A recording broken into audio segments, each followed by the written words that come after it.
Hi everyone, Stephanie here. Welcome to 30-Day Deep Dive, where we spend 30 days diving deep into the Bible. So we have been studying Genesis chapter 1, the 7 days of creation. We are going to cover days 2 through 6. So let's just recap. God created light the first day. Remember, God said, "Let there be light," and there was light. And God saw that the light was good, and he separated the light from the darkness, right? Well, we are going to start today in verse 6, and I'm just going to read that to you. This is the second day. And God said, "Let there be an expanse in the midst of the waters, and let it separate the waters from the waters." And God made the expanse and separated the waters that were under the expanse from the waters that were above the expanse. And it was so. And God called the expanse heaven, and there was evening and there was morning the second day. God created the skies the second day. Let's talk a little bit about that. One theme that you'll notice throughout Genesis is that God forms first and then he fills second. So I did a verse map on Genesis 1, 6 through 8. I read it in several translations. I looked up cross references. I found keywords and their meanings. Some of the keywords I looked at were rakia, which is that expanse or that firmament. You'll see it in different translations, translated as firmament. Here it's expanse, and really it's the sky. Then I focused on to separate and divide, which is the word badal. In ancient cosmology, the expanse was a division between the heavenly realm and the earthly realm. In Psalm 104:3, it says, it's talking about God, that he was laying the beams of his chambers in the waters above, making the clouds his chariot, walking on the wings of the wind. And then we have Isaiah 40:22. He sits enthroned above the circle of the earth, and its people are like grasshoppers. He stretches out the heavens like a canopy and spreads them out like a tent to live in. Dividing and separating is a theme that begins in Genesis 1, and we see it throughout the entire Bible. We see God separating light from darkness, the waters above from the waters below. And he also called out Israel from the nations around it. We see that later on in Genesis. This shows God's sovereign power over nature. You see him again in Exodus, separating or dividing the waters so his chosen people, Israel, can walk through. We see in the New Testament Jesus once again displaying that he is God, that he is sovereign by commanding the waters to be still. Isn't our God good? And as I was studying that, it just brought to my mind that this earth, this universe started out as formless and void. Then God begins to form it, to take it and mold it, to make it inhabitable. You'll remember back on the first day how God separated the light and the darkness, right? Well, here he's continuing to separates the waters that are above from the waters that are below. He does this to take that chaos and to make it into a world that he can cultivate and nurture. So I really like Job 26:10. I think it's a beautiful verse which so well describes the second day. It says, "He, God, has inscribed a horizon on the face of the waters at the boundary between light and darkness." So like he separated the light and the darkness the first day, he's separating the waters above and the waters below on the second day. On day 3, God gathers waters, revealing dry land. And God said, "Let the waters under the heavens be gathered together into one place, and let the dry land appear." And it was so. God called the dry land earth, and the waters that were gathered together he called seas.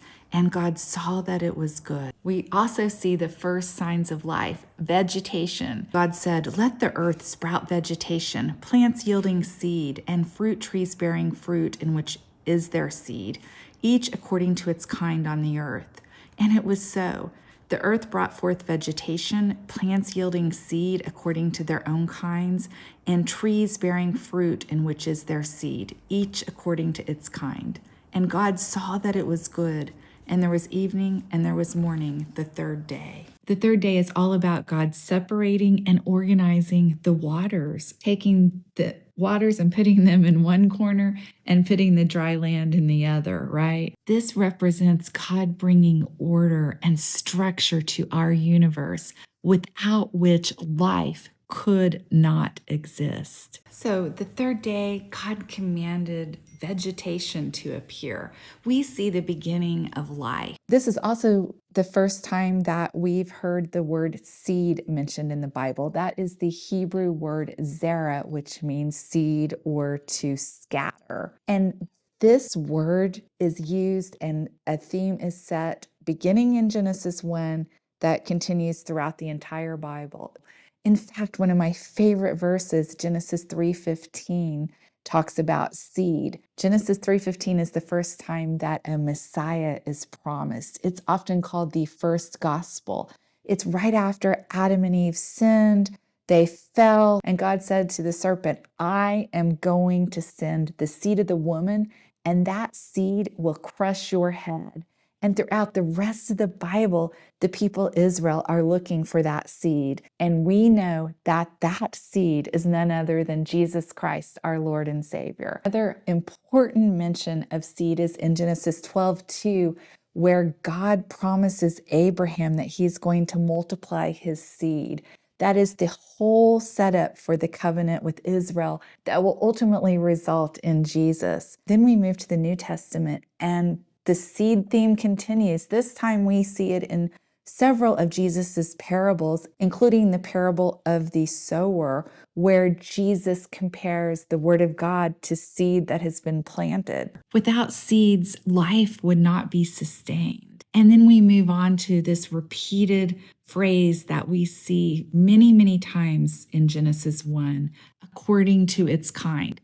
What does that mean? This phrase represents the principle of fixed species, meaning that each plant produces its own kind. This reflects the orderliness of God's creation. It also counters evolutionary theories of species transformation according to its kind. It was self-sustaining.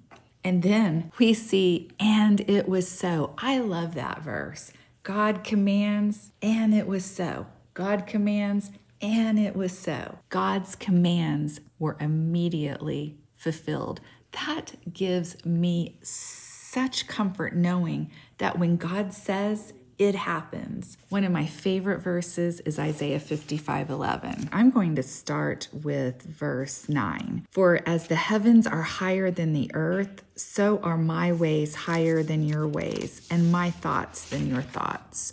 For as the rain and the snow come down from heaven, and do not return there, but water the earth, making it bring forth and sprout, giving seed to the sower and bread to the eater, so shall my word be that goes out from my mouth. It shall not return to me empty, but it shall accomplish that which I purpose, and shall succeed in the thing for which I sent it. That is absolutely one of my favorite verses. It just gives me this reassurance knowing that when God says it, it happens. I don't know about you, but knowing that nature obeys the command of God's voice gives me such comfort. I know that when He says it, it will happen. So now let's move on to day 4, where God creates the luminaries. And God said, let there be lights in the expanse of the heavens to separate the day from the night, and let them be for signs and for seasons and for days and years.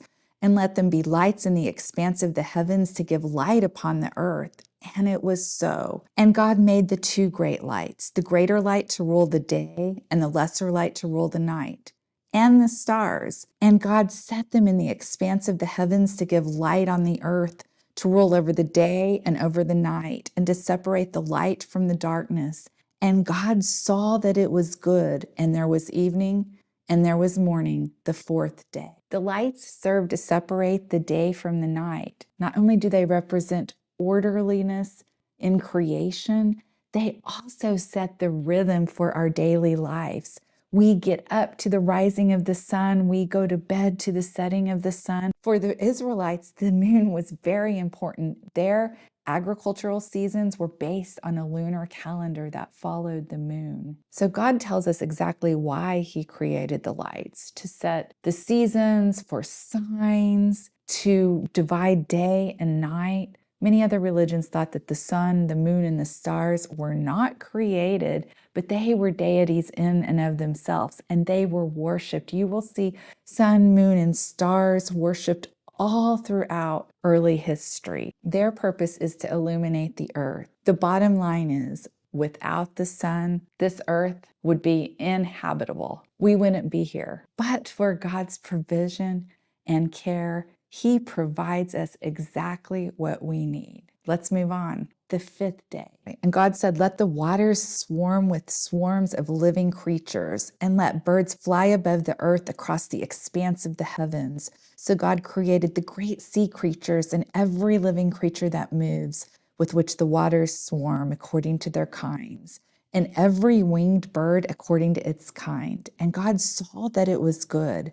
And God blessed them, saying, be fruitful and multiply, and fill the waters in the seas, and let birds multiply on the earth. And there was evening, and there was morning, the fifth day. So on this day, he gave us the birds, and he gave us the ocean animals. What a variety of life. I mean, when you think about the sheer number of birds that fly in the sky, we have the sea creatures. 2 or 3 years ago, we had the privilege of going whale watching, and to see those majestic creatures and to think that God created those and that they fill the ocean, to me is just a miracle. It reminds me of a verse, Psalm 104:25. Let's turn to it. Talks about the oceans. They are so vast. When you think of all the undiscovered things in the ocean, O Lord, how manifold are your works. In wisdom you have made them all. The earth is full of your creatures. Here is the sea, great and wide, which teems with creatures innumerable, living things both small and great. And I thank God for his provision and for his variety, and that he is creative, because I get to walk outside and enjoy that creation. God is good, isn't he? And then on the sixth day, God continues to fill. Let's hear what he has to say. And God said, let the earth bring forth living creatures according to their kinds, livestock and creeping things, and beasts of the earth according to their kinds. And it was so. And God made the beasts of the earth according to their kinds, and the livestock according to their kinds, and everything that creeps on the ground according to its kind. And God saw that it was good. Here we get all the other animals. I don't know about you, but I love dogs. I have 3 doodles that just give me so much joy and also make me tear my hair out. They love to get into the trash. Anyway, God has given us such a variety to enjoy. So there are several times that God says, be fruitful and multiply. Well, what does he mean by that? Well, we also have the phrase, according to its kind. We know that it was important that God create a self-sustaining universe, right? We see that in the seeds. We also see that in him directing his creatures to be fruitful and multiply.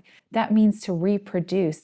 He wanted his creatures, including you and me, we'll see that next week, to be fruitful and to multiply. He wanted his creation to spread out over the earth, to take the earth and to tame the earth, to cultivate the earth, to take care of the earth. So let's wrap this up. See that God is a God of order. He first forms and then he fills. His creation is self-sustaining. His providence in this world is evident. Just look around you. It's not just about the physical world around us. It is about us personally, us spiritually. He also forms us spiritually, and then he provides everything we need. Remember what Jesus said about the lilies of the field? Matthew 6:29. Look at the birds of the air. They neither sow nor reap nor gather into barns, and yet your heavenly Father feeds them. Are you not of more value than they?